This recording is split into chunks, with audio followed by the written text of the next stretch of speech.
দেশৰ 8 ৰাজ্যত পক্ষী জ্বৰৰ ভয়াৱহতা অসমতো সতৰ্কতা জাৰি ৰাজ্য চৰকাৰৰ বিক্ৰী বন্ধ কৰা হৈছে ব্ৰইলাৰ কুকুৰাৰ কোভিড-19 আফ্ৰিকান সোয়াইন ফিভাৰৰ পাছত এইবাৰ এভিয়ান ইনফ্লুৱেঞ্জা অৰ্থাৎ বাৰ্ড ফ্লুৱে আতংকৰ সৃষ্টি কৰিছে দেশবাসীৰ মাজত ইতিমধ্যে কেৰালা হাৰিয়ানা মধ্যপ্ৰদেশ হিমাচল প্ৰদেশ ৰাজস্থানকে আদি কৰি কেইবাখনো ৰাজ্যত হাঁহ কুকুৰা আক্ৰান্ত হৈছে বাৰ্ড ফ্লুত যাৰ বাবে অসমতো প্ৰদান কৰা হৈছে বিশেষ সতৰ্কতা চেন্ট্ৰেল জু অথৰিটিৰ নিৰ্দেশ মৰ্মে ৰাজ্যিক চিৰিয়াখানাত নিষিদ্ধ কৰা হৈছে কুকুৰাৰ মাংস বহিৰাজ্যৰ পৰা অহা ব্ৰইলাৰ কুকুৰাৰ পৰা যাতে অসমত এই ৰোগ বিয়পিব নোৱাৰে তাৰ বাবে বহিৰাজ্যৰ কুকুৰাৰ মঙহ বিক্ৰীত নিষেধাজ্ঞা আৰোপ কৰা হৈছে কিন্তু কিমানে মানিছে এই নিষেধাজ্ঞা লুকাই চুৰকৈ ব্ৰইলাৰ কুকুৰাৰ মঙহ বিক্ৰী হৈ থকাৰ লগতে পোহৰলৈ আহিছে বহিৰাজ্যৰ পৰা ব্ৰইলাৰ সৰবৰাহৰ ঘটনা সোমবাৰে ধুবুৰী জিলাৰ হালাকুৰা আৰু ছাগলীয়াত 4খনকৈ ব্ৰইলাৰ ভৰ্তি পিকআপ ভান জব্দ কৰে আৰক্ষীয়ে এই ব্ৰইলাৰ গাড়ীৰ এগেইনষ্টত এটা অভিযান চলাইছিলোঁ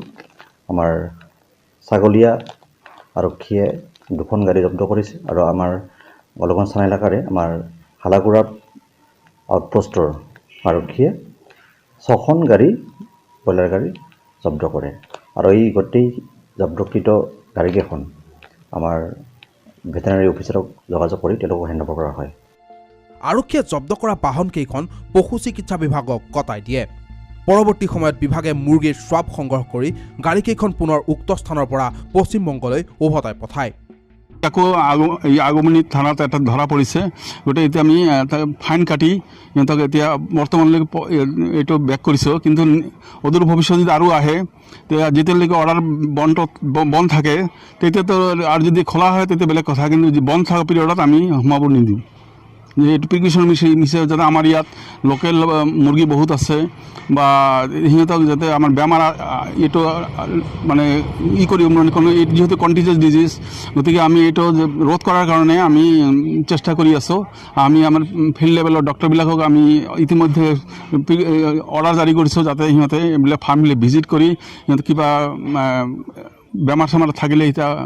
মানে আমাক লগত যোগাযোগ কৰিব এই কাৰণে আমি এইটো বাৰ্ড ফ্লুৰ কাৰণে গাড়ী বন্ধ কৰি দিছোঁ উল্লেখযোগ্য যে শেহতীয়াকৈ দেশৰ বিভিন্ন প্ৰান্তত দেখা দিয়া বাৰ্ড ফ্লুৰ বৈজ্ঞানিক নাম হৈছে এভিয়ান ইনফ্লুৱেঞ্জা বাৰ্ড ফ্লুৰ বাবে আনকি বহুকেইখন চিৰিয়াখানাত নিধন কৰা হৈছে পক্ষীও কিন্তু তাৰ পাছতো কাৰ লৰা নাই একাংশৰ মূলতঃ পৰিভ্ৰমী চৰাইৰ পৰা এই ৰোগ বিয়পাৰ আশংকা কৰা হৈছে অসমতো বন বিভাগে ৰাষ্ট্ৰীয় উদ্যান আৰু অভয়াৰণ্যসমূহত চোকা দৃষ্টি ৰাখিছে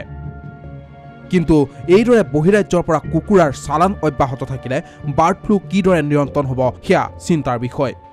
এই ক্ষেত্ৰত প্ৰশাসনে যথেষ্ট সতৰ্কতা অৱলম্বন কৰা দৰকাৰ